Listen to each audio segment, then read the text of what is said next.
नाशिकच्या पंचवटी भागातील तपोवन परिसरातील प्रस्तावित वृक्षतोडीच्या मुद्द्यावरून शहरातील वातावरण पुन्हा तापलं असून मनसे युवा नेते अमित राज ठाकरे यांनी महापालिका प्रशासनाला थेट इशारा दिला.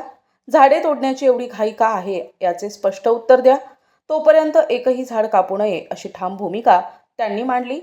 वृक्षतोडीच्या मुद्द्यावरून तपोवन येथे सुरू असलेल्या पर्यावरण प्रेमींच्या आंदोलनाला पाठिंबा दर्शवण्यासाठी मनसे नेते अमित ठाकरे आज नाशिकला आले होते. हुतात्मा स्मारक येथून नाशिक महानगरपालिकेवर मोर्चा काढण्यात आला होता. यात मनसेचे नेते अमित ठाकरे सहभागी झाले होते. मात्र आयुक्त उपस्थित नसल्याने महापौर हिमगौरी आडके आणि महापौर विलास शिंदे यांच्याशी आंदोलनकर्त्यांची चर्चा झाली. मी आयुक्तांना भेटण्यासाठी आलो होतो, मात्र तेच उपलब्ध नाहीत. महापौर म्हणतात हा निर्णय आयुक्तांचा आहे. मग नागरिकांनी नेमकं कुणाकडे जावे हे चित्र निवडणूक आयोगासारखे वाटते. एक जण दुसऱ्याकडे पाठवतो अशी उपरोधिक टीका अमित ठाकरे यांनी केली. जेव्हा राजसाहेबांची सत्ता होती तेव्हा पण तिकडे कुंभमेळा झालेला आणि आम्ही तिकडे उत्तम प्रकारे साधू संतांची काळजी घेऊन तिकडे सुरळीत पार पाडलेला. तो एकही झाड तुटलं नव्हतं.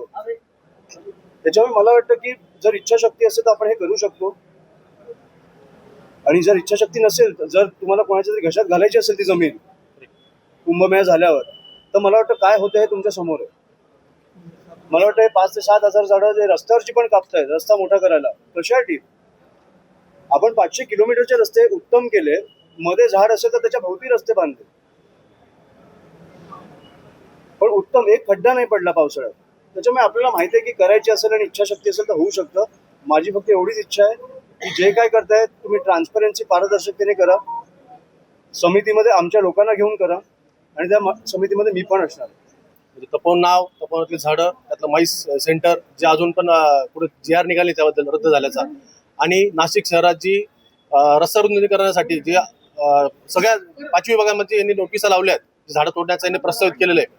त्याचप्रमाणे गोदावरी नदीचं प्रदूषण, कॉन्क्रिटीकरण या सर्व मुद्द्यांवर त्यांची चर्चा आली. मागे पण आम्ही एकदा आयुक्त मॅडम आणि महापौर मॅडम यांच्यावर चर्चा केली होती. त्यावेळेस महापौर मॅडम पण बोलले होते की आम्ही समन्वय साधण्यासाठी प्रशासन, म्हणजे राज्य शासन आणि पर्यावरण प्रेमी नाशिककर यांच्यामध्ये आम्ही समन्वय साधू. तो समन्वय अजून कुठं घडलेला नाहीये. त्या अनुषंगाने हा मोर्चा होता.